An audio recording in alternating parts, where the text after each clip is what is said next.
நார்மலாக நம்ம ஒரு ஸ்ட்ரிங் வந்து க்ரியேட் பண்ணுறோம் அப்படிங்கும்போது அதை சிங்கிள் கொட்டேஷன்லையோ இல்லை டபுள் கொட்டேஷன்லையோ வந்து நம்ம க்ரியேட் பண்ணுவோம். இப்போ நான் பைத்தான் அப்படின்னு ஒரு ஸ்ட்ரிங் டேட்டா வந்து க்ரியேட் பண்ணி லாங்குவேஜ் அப்படிங்கிற வேரியபிளை ஸ்டோர் பண்ணியிருக்கேன். இங்கே நான் வந்து டபுள் கொட்டேஷன் வந்து யூஸ் பண்ணியிருக்கேன். சேம் கண்டென்ட்டை நான் ஸ்ட்ரிங்காக யூஸ் பண்ணுறதுக்கு சிங்கிள் கொட்டேஷன் யூஸ் பண்ணாலும் எந்த டிஃப்ரென்ஸும் வந்து வராது. Single quotation and double quotation ரெண்டில் எதை வேணால் வச்சு நம்ம ஸ்ட்ரிங் க்ரியேட் பண்ணிக்கலாம். ரெண்டுக்கும் எந்த டிஃப்ரென்ஸும் இல்லை. ஆனால் நம்ம சிங்கிள் கொட்டேஷன் கொடுத்து ஒரு ஸ்ட்ரிங் க்ரியேட் பண்ணாலும் சரி, இல்லை டபுள் கொட்டேஷன் கொடுத்து ஒரு ஸ்ட்ரிங் க்ரியேட் பண்ணாலும் சரி, மல்டி லைன்ஸ் வந்து நம்ம போக முடியாது. அதாவது இந்த மாதிரி அந்த டேட்டாவை என்டர் கொடுத்து மல்டிபிள் லைன்ஸில் நம்ம கண்டென்ட்ஸை வந்து க்ரியேட் பண்ண முடியாது.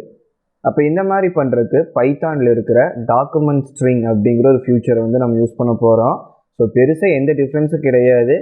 இதே சிங்கிள் கொட்டேஷன் இல்லை டபுள் கொட்டேஷன் யூஸ் பண்ணி தான் அந்த டாக்குமெண்ட் ஸ்ட்ரிங்கையும் நம்ம க்ரியேட் பண்ணுவோம். பட் என்ன சேஞ்ச் வரும்னா அந்த கொட்டேஷனுக்கான பேர்ஸை அதிகமாக வந்து யூஸ் பண்ணுவோம். இப்போ இதை அண்டோ பண்ணிக்கிறேன். இந்த வேல்யூவை ரிமூவ் பண்ணிக்கலாம்.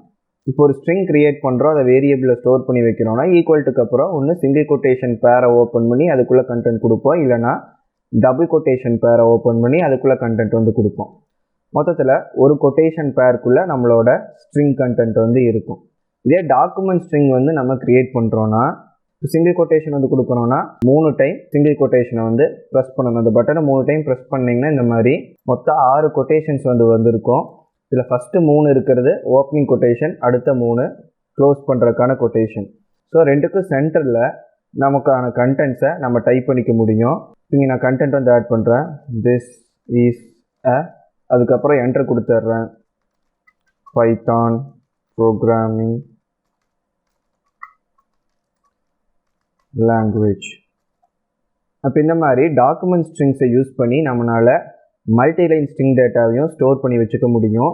இதுக்கான டேட்டா டைப் ஏதாவது மாறுமா அப்படின்னு கேட்டிங்கன்னா இதோட டேட்டா டைப்புமே வந்து ஸ்ட்ரிங் அப்படின்னு தான் வந்து வரும்.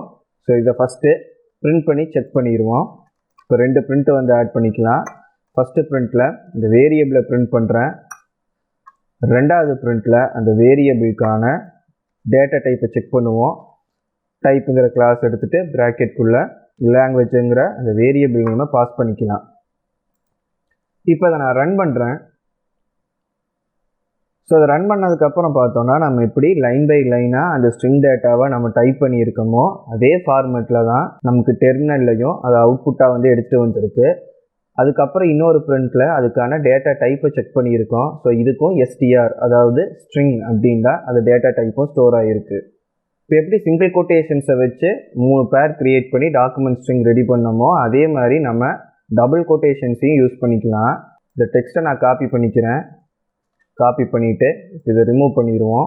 ரிமூவ் பண்ணிவிட்டு இப்போ டபுள் கோட்ஸை வச்சு இந்த பேரை க்ரியேட் பண்ணலாம். ஸோ இதுக்கும் அதே ஸ்டெப்ஸ் தான். டபுள் கோட்ஸ் பட்டனை 3 டைம் கிளிக் பண்ணணும். ஸோ நார்மலாக டபுள் கோட்ஸ் வரணும் அப்படிங்கும்போது ஷிஃப்ட் கீயை ப்ரெஸ் பண்ணிவிட்டு ஒரு டைம் அந்த டபுள் கொட்டேஷன் மேலே கிளிக் பண்ணுவோம். இப்போ 3 டைம்ஸ் வந்து கிளிக் பண்ணணும். ஸோ இதுவும் இந்த 3 கொட்டேஷன் பேர்ஸ் வந்து வந்துடும். ஸோ இதுக்கு இன் பிட்வீனில் நமக்கு என்ன கண்டென்ட் வேணுமோ அதை டைப் பண்ணிக்கலாம். ஸோ இப்போ சேம் கண்டென்ட்டை காப்பி பேஸ்ட் வந்து பண்ணியிருக்கேன்.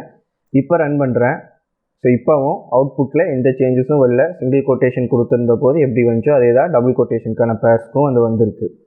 ஸோ இந்த டாக்குமெண்ட் ஸ்ட்ரிங் ஃபியூச்சரை வந்து நீங்கள் மல்டி லைன் ஸ்ட்ரிங் டேட்டாவை யூஸ் பண்ணுறதுக்காக மட்டும் இல்லாமல் கமெண்ட்ஸாகவும் நம்ம எடுத்து யூஸ் பண்ணிக்க முடியும்.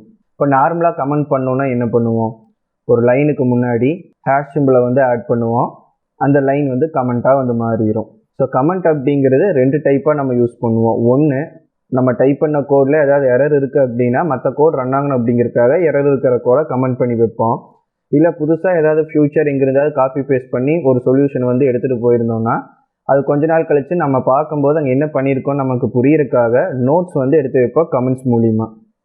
அப்போ நார்மலாக கோடு வந்து ரன் ஆகக்கூடாது அப்படின்னு நினைக்கும் போது ஹேஷ் கொடுத்து தான் அதை கமெண்ட் பண்ணணும். இதுவே நோட்ஸ் எடுக்கிறோம் அப்படிங்கும்போது ஹேஷ் கொடுத்து கமெண்ட் ஃபார்மேட்டில் நோட்ஸ் எடுத்து வைக்கிறதுக்கு பதிலாக ஜஸ்ட் எம்டியாக எந்த வேரியபிளுமே இல்லாமல் ஜஸ்ட் நீங்கள் டாக்குமெண்ட் ஸ்ட்ரிங்ஸ் பேரை க்ரியேட் பண்ணிவிட்டு உங்களுக்கு தேவையான நோட்ஸை இங்கே எடுத்து வச்சுக்கலாம். ஸோ நோட்ஸ் க்ரியேட் பண்ணுறதுக்கு டாக்குமெண்ட் ஸ்ட்ரிங்கையும் நம்மளால் யூஸ் பண்ணிக்க முடியும்.